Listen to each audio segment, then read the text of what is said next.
Welcome back to the Blue Chip Breakdown, Vols fans. I'm your host, Bull, and today we're going to be talking about a little bit more of what we can expect from the Austin Peay game, from them, from us, and a couple of things for us to be looking out for to know if we are ready to go down to the Swamp next week. So number one thing is Austin Peay just played up against Southern Illinois last week, and they got pretty much blown out. The score was 49-23. They only threw the ball for 253 yards and only rushed for 39 yards. So obviously more of a pass heavy team, and they don't have much to speak of in their run game. So starting off with that defense, the number one thing is we would like to be able to hold them to less than what Southern Illinois held them to. We should be very dominant with our starters.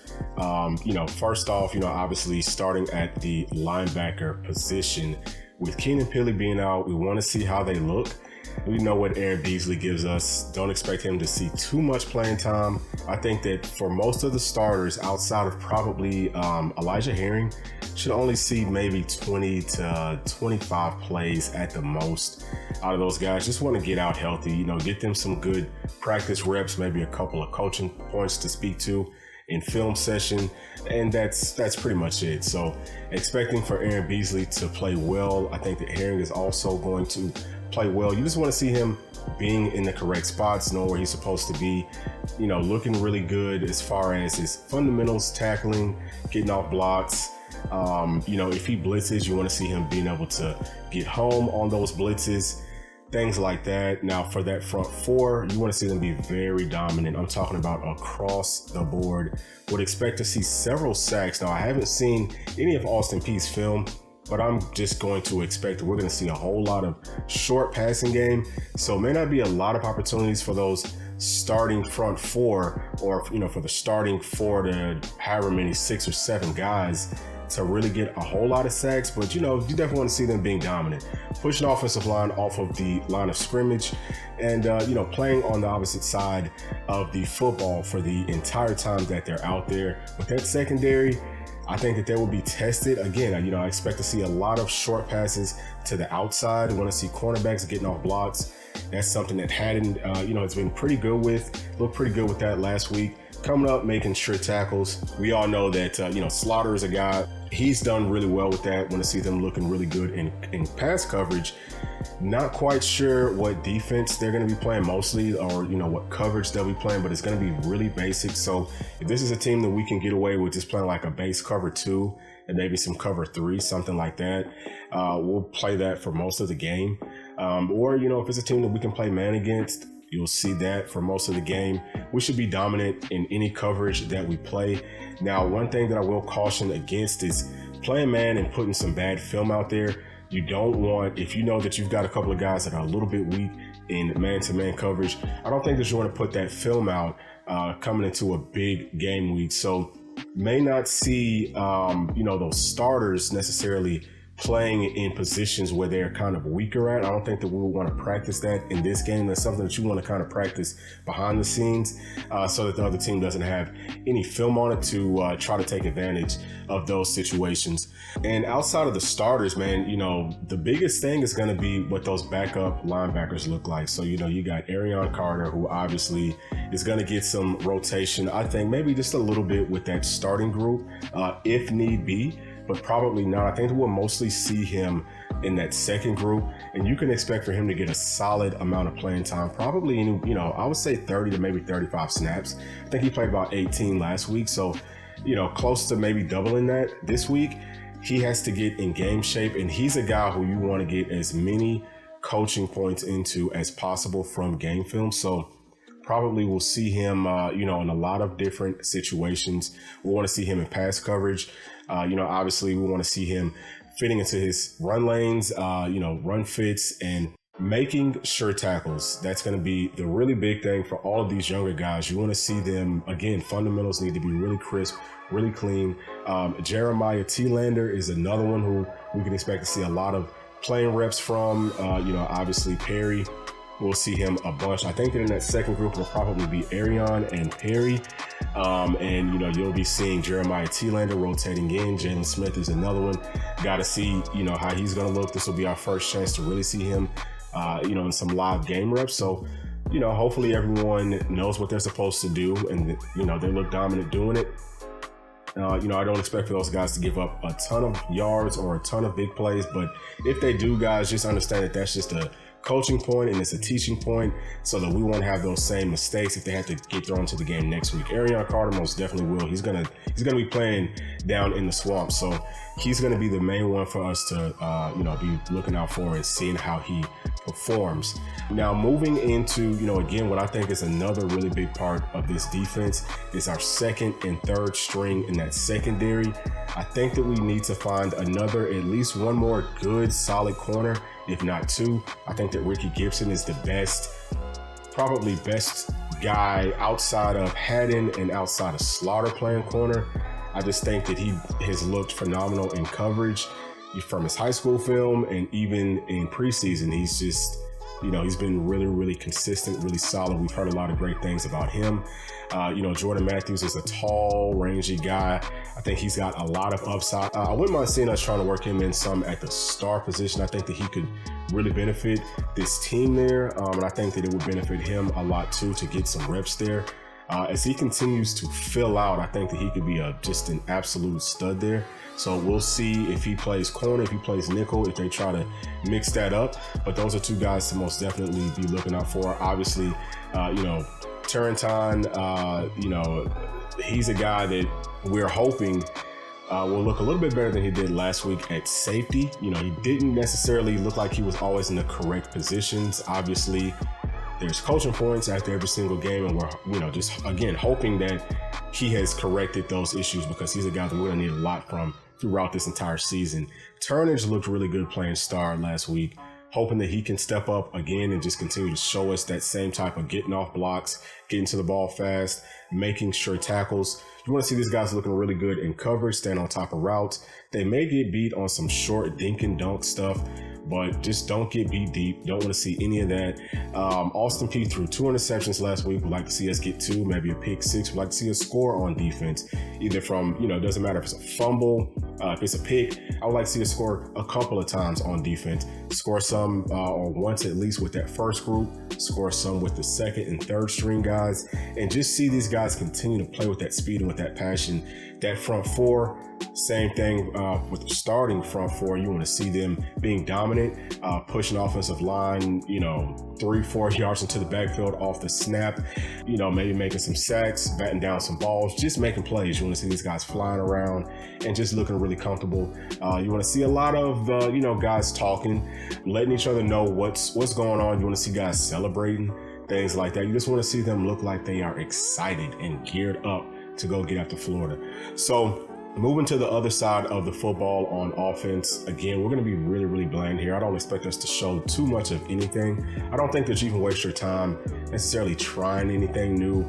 You don't want to show anything in this game because it's really not going to prove anything. This is almost like going up against air because your scout team in practice is going to give you way more of a look than Austin Peay ever could. So expect for Joe to look really crisp, really clean. I expect for for the pocket to be really clean. I expect the offensive line to be extremely dominant. We should have some big, huge gaping holes. We should be able to score on whatever play Coach Halsley has drawn up as a scoring play. Should be scoring, whether it's a run, whether it's a pass. It doesn't matter what it is. We should score at will on this team. Expect us to get Dante Thornton going some more. Also expect for us to build off of the run game that we had last week. I would love to be able to see Jalen Wright and Small both get some touchdowns this week. They didn't get to score last week. Would still like to see Dylan Sampson looking good. We'd like to see some opportunities where he can show us something maybe like in pass protection. That was something that, we've talked about and said that he didn't look great at that last season, but he's gained a lot of weight, man. He's looking really good. He's looking really strong. So I think that he's probably going to improve there significantly in this game. Keaton, I obviously want to see him maybe get a touchdown or two. Definitely Brew, man. I think that we might force feed Brew some in this game. I think he's going to have a really big game. Tight ends, obviously we all know what Jacob Warren does. He looked good. Like to see him get maybe a couple more touches. Castles is a guy who looks really good. Want to see him get more touches. And then, I think that Ethan Davis will probably get a decent amount of playing time with the starters. This game, he should definitely see a lot with whenever the backups come in. But you want to see just as many people that didn't get a lot of opportunities last week with the starters getting those opportunities. But again, we just want to be able to get lined up fast, be crisp, be clean, be dominant. Thinking maybe 20-ish plays for the starters, especially when you're talking about Milton. I don't see any realistic reason to have them out there for any longer than that. Just, get them in, let them get some stats and get them out. So, we'll see if they stay out there for long enough. At least Joe's probably going to get the least amount of snaps out of all of the starters.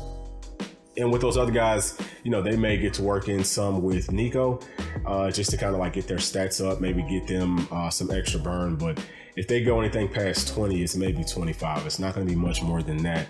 Now, once you get into that second group, biggest thing that I'm looking for, number one, is going to be with that offensive line, continuing that dominance. You want to see them doing the exact same thing that the starters did, opening up big holes, giving Nico plenty of time to be able to throw. And, with Nico, you want to see him be crisp, be clean, make some plays, and just get those jitters out. You want to see him looking really comfortable, really confident out there, build on his confidence from last week, which I think that he played great, only threw the ball 3 times, but he looked good doing it. He's got a great pocket presence. He just looks like he's an absolute total stud. So we want to see more of that this week. I think that he probably throws for maybe 2, maybe even 3 touchdowns. As far as those running backs go, Cam Seldon, want to see him, he might get maybe over like 100 yards this game. Obviously, with Keith, he's going to be another guy that you want to see him get some good carries. You want to see them hold on to that football, run through the correct holes, run with good pad leverage, make people miss with our wide receivers. Want to see Chaz Nimrod getting going, Caleb Webb, all of those guys, just want to see everyone looking crisp, looking clean. Obviously, Squirrel White, he'll probably get some pretty decent burn with that second group. Want to see him get maybe a touchdown or 2. I think that we can score. We'll probably score 8 or 9 touchdowns, something like that in this game, man. This team is not very good, and I don't think that we're going to be intentionally trying to run it up, but I don't see any realistic way that Austin Peay is going to be able to stop all the weapons that we have. We are so deep on both sides of the football. Just want to get out healthy, build up on confidence, have some good coaching points to bring to the offense and the defense moving into the Florida week. So next unit is the special teams unit, and I think that they have to have the biggest week, or they need to show the biggest upgrade from what we saw in the first week, right? So obviously with Jackson Ross, didn't look great punting. I think that he probably plays for 99% of the game. If you have another backup punter that you want to try to, maybe you want to try him out. If Jackson Ross comes out and has, I don't even know if we're ever going to punt, but if we do, if he has a couple of good punts, maybe on that third one, I don't know, you might take him out, but I kind of doubt that. I think he just needs to get as much practice as possible. Also, our long snapper probably will be a guy that will play for most of the game as well, because he's just probably not going to get a whole lot of reps anyway. You want to see Campbell, our kicker, looking good in field goals. If we ever have to, kick any, for some reason, if we don't score touchdowns, we have to kick any field goals. I think this is a good time to let him practice from kind of deep. This is a good game to see how he looks kicking the football deep. So we'll see how all of that looks. Obviously with D. Williams, I think that we'll see him up into the third quarter, maybe, halfway through the third quarter. I think after that, you might want to start trying some other guys because he's probably going to score. I think if he scores once, he's done. You bring in somebody else and kind of see what they can give you. And, I think that that's pretty much it, man. I just want us to look crisp, look clean, look dominant. Don't give up any big plays. Don't want to see, really any penalties. I want to see us be really, really clean in that aspect. No false starts, no offsides penalties, no stupid penalties, no personal fouls. Just play the game in a really, really dominant fashion, which is what we fully expect for us to do. And let's go ahead and get ready to go down to Florida and beat them down, man. I think that we're going to have a big, big game this week and next week. And I think we've got a bright future ahead with this team this season and moving forward. So that is going to do it for this video. Appreciate y'all as always for watching. Appreciate y'all for those comments. Also, some of y'all's comments at some point this week For some reason, YouTube lost them. So I did see them. I just did not get a chance to like them or to comment back to you. But, you know, as always, appreciate y'all for commenting. Appreciate y'all for liking. Really helps this channel out a bunch. And be looking forward to some more content. Make sure to like, subscribe, hit that notification bell. And we'll probably see y'all on Saturday. Thanks. Peace.